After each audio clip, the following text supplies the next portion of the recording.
Okay, so we're diving into uh, those who dared to be different this time, right? Yeah, yeah, that's right. We've got a whole pile of sources on innovators here. Mm-hmm. Some are, the big names, but a lot of them are kind of like off the beaten path, I think. Definitely. You ready to dig in and find some hidden gems? Oh, yeah, absolutely. I'm excited. Okay, so what's interesting to me is, we always hear about like the Einsteins and the Gandhis, the big revolutionary figures, Right. but I have a feeling that daring to be different isn't always about like, inventing the light bulb or something. Exactly. It doesn't have to be some big grand thing. You Sometimes know? it's something small, Yeah, like almost accidental even, that ends up having a huge impact, you yeah. know? I love that idea. Yeah, you'd be surprised. So spill the beans. Who are some of these under the radar innovators that we've got here? Well, one that really jumped out at me was this guy, Ignaz Semmelweis. Ignaz Semmelweis. Yeah. Ever heard of him? Um, I can't say that I have. Okay, well, maybe you should have, maybe not. Well- He was a Hungarian doctor back in the mid-1800s. Okay. And basically, he's the guy who figured out hand washing. Hand washing. Yeah. Like soap and water. Yeah? That's their groundbreaking innovator. It's more interesting than it sounds, trust me. Okay. So back then, doctors, they didn't wash their hands between patients. Oh, wow. Yeah, it was pretty gross. Yeah. And Semmelweis, he started noticing this connection Okay. between doctors who were, doing autopsies and then going straight to deliver babies. Oh. Yeah, and a lot of the mothers were dying from infections. Oh, no. So he insisted that everyone wash their hands with a chlorine solution before they, touched patients. And guess what? The death rate plummeted. Wow. So it actually worked. It totally did. Huh. So simple, but so revolutionary. Exactly. I'm guessing it wasn't like well received at the time, though, right? You guessed it.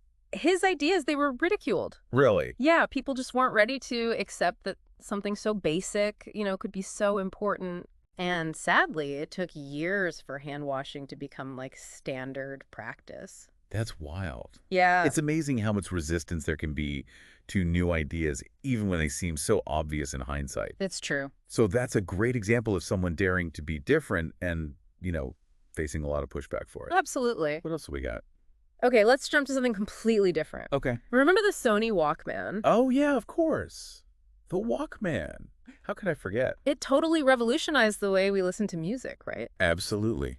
I Yeah. remember getting my first Walkman. It was like this whole new world opened up. Right. But here's the interesting thing about the Walkman. Okay. It wasn't even supposed to be this revolutionary product. Really? Yeah. Sony's co-founder, Masaru Ibuka, he just wanted a way to listen to opera on long flights. Huh. That's it. So he asked his engineers to modify a portable cassette recorder, Okay. and boom, the Walkman was born. Wow. So something born out of a personal need ended up changing an entire industry. Precisely. And it wasn't some calculated business move or anything. It was just about finding a solution to a personal problem. Yeah. And that's what I think makes it so interesting. Yeah, I totally agree. It's like the best innovations come from a place of genuine need. Totally. And think about this too.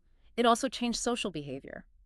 People could suddenly listen to music in public, without disturbing others. That's true. It's like it created a whole new way to experience the world with your own personal soundtrack. Exactly. Imagine the impact on culture. It's huge. Absolutely. Okay, so from hand washing to the Walkman, we're seeing that daring to be different can take many forms, Mhm. big and small. It's not always about inventing something entirely new either. Sometimes it's about looking at existing things in a new way Yeah. or using them for a different purpose. Okay, like what? Well, like the inventor of the Slinky, for example. The Slinky. Yeah, it was originally intended as a tool to stabilize equipment on ships. Oh, wow. But then someone started playing with it and realized its potential as a toy. Of course. A Yeah. Slinky, a class. So basically anyone has the potential to be a trailblazer, Yeah. even by accident. Absolutely. It all starts with curiosity, Yeah. a willingness to experiment, Yeah. and maybe a touch of healthy disregard for the status quo. I love that. So who knows? You might have an idea right now Yeah. that could change the world. What seemingly small act of being different could you do that might have a surprising impact down the line? That's a great question to end on. The world definitely needs more different thinkers and doers. It does. Keep seeking out those inspiring stories, everyone. Yeah, You never know where you'll find your next spark of inspiration. exactly.